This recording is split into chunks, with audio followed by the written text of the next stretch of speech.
Bonjour à tous, j'espère que vous allez bien. Je suis vraiment ravie de vous retrouver aujourd'hui pour une nouvelle vidéo sur la chaîne qui va être un update lecture.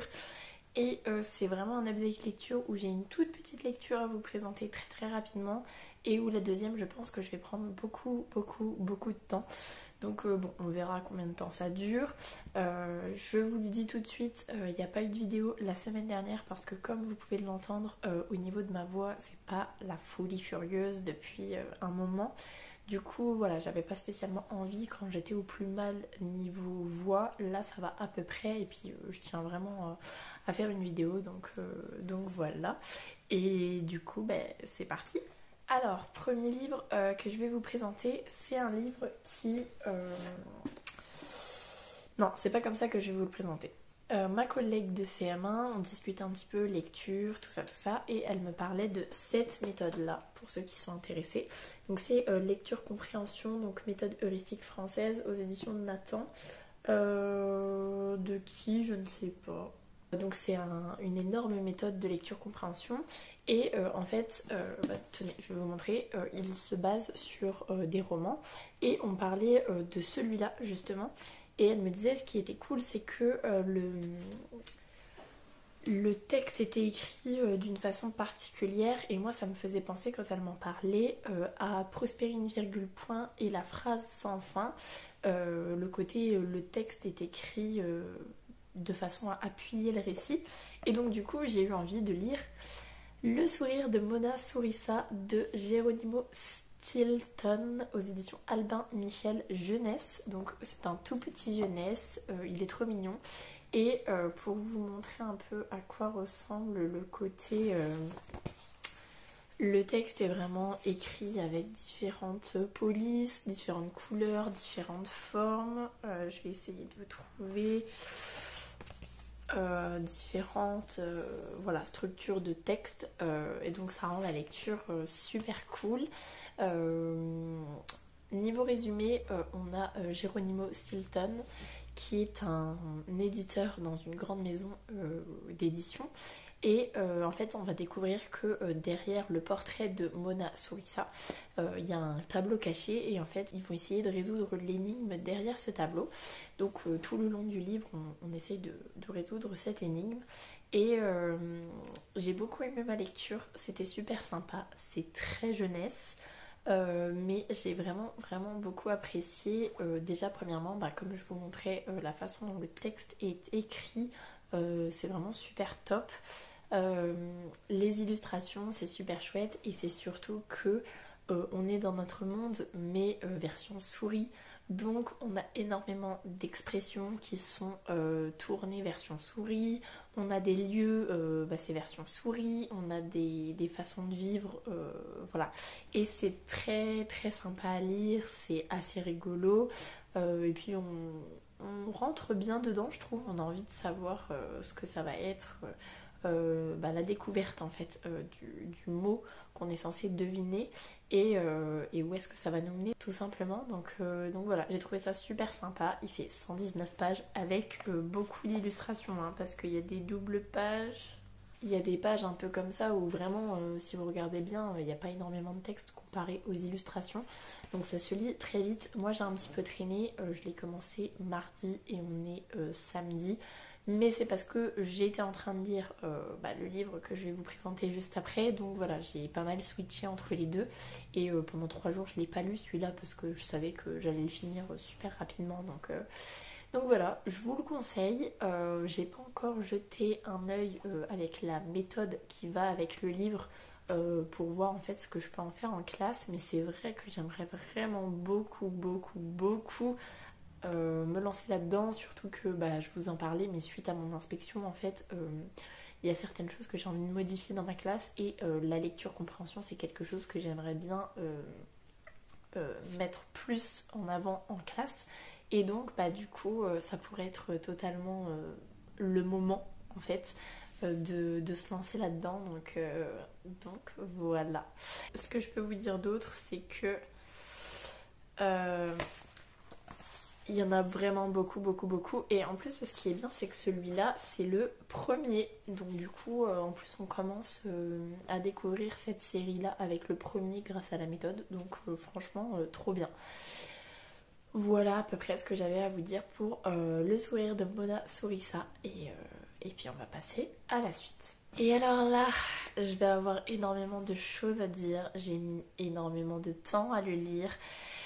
Et bref. Donc j'ai enfin terminé le tome 2 de Reine de Cendre. Donc c'est Révolte de Feu d'Erika Johansen aux éditions Le Livre de Poche. J'avais eu un énorme coup de cœur pour le tome 1, c'était vraiment génialissime. Pour vous faire un résumé donc, du tome 1, on suivait Kelsea qui est une jeune femme, plutôt une jeune fille, elle doit avoir 17 ou 18 ans, un truc dans le genre, 19 grand max, bref, qui sait qu'elle est l'héritière au trône, qui est élevée par un couple de gens à l'écart, il n'y a que eux qui sont au courant de où est-ce qu'elle vit, pour éviter qu'elle se fasse assassiner en fait. Et un jour quand sa mère va décéder, donc sa vraie mère, donc la reine du royaume, la garde de la reine va venir la chercher pour qu'elle puisse récupérer le trône. Et en fait ce qu'elle va découvrir quand elle va arriver en fait à la capitale, c'est que y a un accord, un traité qui a été établi entre son royaume, donc le royaume du Terling, et le royaume des morts. Donc sa mère, à elle, a signé un traité qui disait que tous les mois, je crois, ou tous les 3 mois, par tirage au sort, il y a une grosse quantité d'esclaves qui est envoyée chez les morts, parce que nous on est dans un royaume où on n'a pas beaucoup d'armes, on n'a pas beaucoup de ressources, alors que les morts, eux, ils sont archi plein de toutes les ressources possibles et imaginables, mais par contre il manque de main d'œuvre. Donc du coup, pour éviter d'être envahie, l'ancienne reine a réalisé ce traité là. Et Kelsea, elle, quand elle voit le tirage au sort, et ça peut être vraiment n'importe qui sont parqués dans des cages et qui sont emmenés dans le royaume mort en fait, elle pète un plomb et elle décide d'abolir totalement ça direct, parce que c'est inhumain selon elle. Sauf que du coup, ce que ça va entraîner, c'est que la reine mort, elle est pas archi contente qu'elle mette fin au traité comme ça, surtout que voilà, le traité il est mis en place, donc normalement voilà, on ne peut pas y échapper. Et du coup va s'en suivre en fait comment les morts vont réagir par rapport à ça, comment elle va prendre place sur le trône, parce que voilà, même si elle a été élevée dans cette optique-là, c'est pas simple d'arriver en tant que monarque alors qu'on n'a jamais été à la cour, ce qui est plutôt une bonne chose puisque elle n'a pas été élevée à la cour, donc elle a un côté très humain, très... elle est proche du peuple, elle se soucie vraiment de son peuple, et ça c'est super chouette à voir, et franchement c'était un coup de cœur pas possible. Dans le tome 1, on voit via plusieurs allusions que en fait on est dans un univers de fantasy un petit peu médiéval comme on a l'habitude de connaître, mais il y a plein de références à notre époque à nous, donc aux ordinateurs, à la technologie, et on sait que ça a existé dans le passé il y a très longtemps, mais que là actuellement ça n'existe plus. Donc ça c'est où est-ce que j'en étais restée pour le tome 1. Et ça avait été tellement un coup de cœur que j'avais eu trop envie de me lancer dans le tome 2 assez tôt finalement après avoir lu le tome 1, et je m'étais arrêtée à la 5 ou 6e page je crois, parce que moi je voulais trop retrouver Kelsea, je voulais trop retrouver la garde de la reine que j'avais beaucoup aimé, et en fait on était basculé dans le royaume, mais avec des personnages qu'on ne connaissait pas, dans une situation conflictuelle qui tombait un petit peu comme un cheveu sur la soupe, et du coup j'avais laissé en stand-by en fait pendant 1 an et demi je crois, ou 2 ans. Donc voilà, j'ai eu beaucoup de mal à me relancer dedans, et là je me suis dit je suis dans l'optique de poursuivre mes sagas, de les terminer, c'est une trilogie, donc pourquoi pas me lancer dedans, surtout que ça avait été un coup de cœur. Et du coup, le souci, c'est que j'étais trop focalisée sur c'est un coup de cœur, donc le tome 2, ça va être un coup de cœur. Il y a peut-être un mauvais démarrage, mais ça va être un coup de cœur quoi qu'il arrive. Ça n'a pas été un coup de cœur, et mon avis est totalement mitigé. Je vais m'expliquer. On a du coup Kelsea qu'on finit par retrouver quand même. Et puis voir où est-ce qu'on en est par rapport à la situation mort, tout ça, tout ça. Sauf qu'en parallèle, on a l'histoire de Lily. Et Lily, elle vit à peu près aux alentours des années 2070, donc à notre époque, bon, dans quelques années, dans 50 ans à peu près, mais en gros 2070, donc avec toute la technologie, tout ça, tout ça. Et on voit sa vie familiale avec son mari, les soucis qu'elle a dans sa vie de famille. Et on a une alternance en fait de point de vue entre Kelsea et Lily. En fait, on se rend compte que Kelsea, elle arrive à voir la vie de Lily. Donc quand on est sur Lily, c'est parce que Kelsea, elle est en crise entre guillemets et qu'elle va voir la vie de Lily. Et en fait, il se trouve que déjà, les chapitres sont excessivement longs. On peut avoir des chapitres de 50 pages. Donc même s'il y a, vous savez, les petits endroits blancs qui séparent un chapitre, on va dire, globalement, on peut pas se dire tiens, je lis un chapitre et je m'arrête, j'ai pas beaucoup de temps. Pas possible. Un chapitre complet, c'est pas possible, c'est super long. Et des fois, dans le même chapitre, on va rester très très très très longtemps avec Lily. Alors Lily, l'histoire de Lily, elle me plaisait, j'avais aussi envie de savoir ce qui allait lui arriver, sauf que à la base, quand je me suis lancée dans La Révolte de Feu, moi ce que je voulais, c'était le côté fantasy, le côté Kelsea, le côté garde de la reine, le côté conflit avec les morts, et je me retrouvais avec une histoire contemporaine, entre guillemets, avec Lily, qui n'avait aucun rapport avec Kelsea. Et là je me suis dit, ah ouais quand même.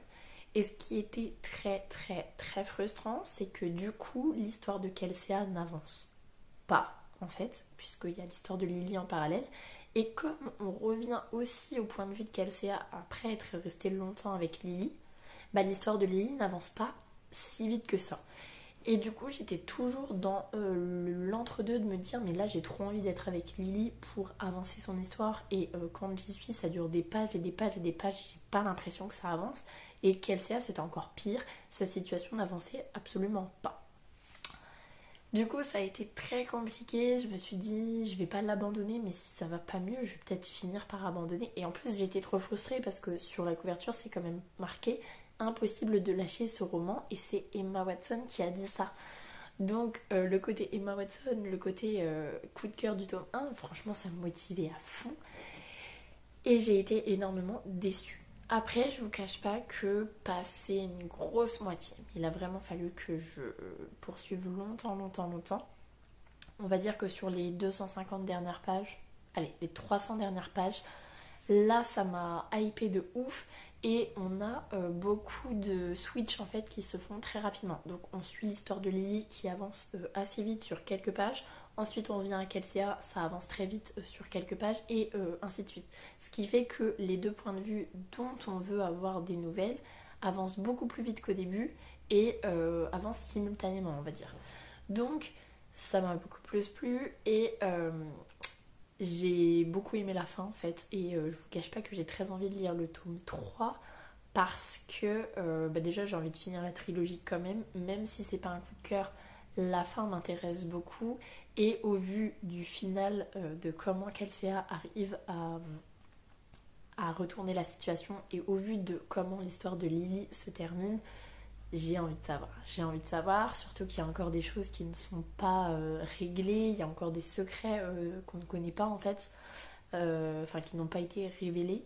Et il y a une créature qui a été plus ou moins libérée et j'ai envie de savoir ce que ça va donner, j'ai envie de savoir comment elle va se venger, comment elle va récupérer, ce qu'elle va faire après avoir récupéré sa liberté.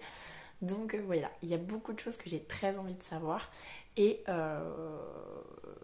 voilà en fait tout simplement. Donc pas un coup de cœur mais plutôt bonne lecture. Une autre chose qui m'a quand même un petit peu dérangée, c'est le personnage de Kelsea parce que, alors c'est un petit peu pareil, un peu entre les deux. Son évolution m'a satisfaite. Une évolution satisfaite, ouais ça doit être ça. Son évolution m'a satisfaite dans le sens où elle grandit, le fait d'être monarque ça lui fait comprendre des choses et prendre des décisions particulières. Elle a une belle progression de ce côté-là, mais on a un côté très noir, très cruel en elle qui était quasiment inexistant dans le premier tome, qui se développe également dans le tome 2. Et donc il y a toute cette partie très cruelle, très noire qui se développe aussi. Et du coup ça fait un personnage qui, d'une certaine façon, c'est chouette parce que c'est pas juste la grande méchante et la grande gentille qui s'affrontent et nous on veut que la grande gentille elle gagne. C'est plus la grande gentille, on espère qu'elle soit pas finalement si méchante que la grande méchante et que finalement si elle arrive à la vaincre, est-ce qu'on va pas se retrouver avec une reine qui est encore pire que celle qu'on combattait à la base en fait. Donc voilà, ça met des enjeux qui sont quand même plutôt intéressants et qui donnent envie en fait de lire la suite. Mais c'est vrai que ça m'a un petit peu posé problème quand même. Franchement, ça a été très très très difficile de rentrer dedans par le fait que ce soit très long. Et même si j'ai beaucoup aimé la fin, beaucoup aimé la résolution de certaines choses, et encore pas de toutes les choses, et ben j'ai des appréhensions. Voilà, je vous cache pas que j'ai des appréhensions. Je pense que je vois à peu près vers où ça se dirige. J'ai très envie de connaître certaines révélations dont on n'a pas encore les réponses, tout simplement. Et voilà. Mais du coup, je suis mitigée. Je pense que celui-là fait partie de ces trilogies où le tome 2 est un petit peu moins bien que le premier et le troisième. Je pense vraiment que le troisième va être fou au vu de ce qui se passe dans le deuxième et de comment ça se finit. Je pense que ça va être fou. Et le premier, on avait toute la mise en place, on avait tout l'apprentissage de ce monde, de tout ça. Et donc voilà, pour moi, je pense que ce sera celui que j'aime le moins, mais je me ferai quand même un plaisir de lire le tome 3. Et je vous cache pas que je l'ai pas dans ma bibliothèque et j'aimerais vraiment bien aller le récupérer pour pouvoir me lancer dedans dans pas si longtemps, histoire de terminer en fait et de voir comment ça se finit. Et puis comme ça en plus ça me fera une saga terminée supplémentaire, donc c'est tout bénef. Donc voilà à peu près pour La Révolte de Feu. Je vous le conseille quand même, mais sachez que vous pouvez le trouver assez long, surtout que il est gros, hein. Il fait quand même quasiment 700 pages, donc même si c'est du poche, voilà, ça se lit pas tout seul non plus, donc voilà. Voilà pour cette update lecture. Donc j'ai eu du très simple, très rapide, très facile et du un peu moins simple, un peu moins facile, un peu moins rapide. Mais ça permettait de faire un petit équilibre entre les deux, donc franchement, pourquoi pas. J'espère pouvoir vous retrouver la semaine prochaine avec un nouvel update lecture.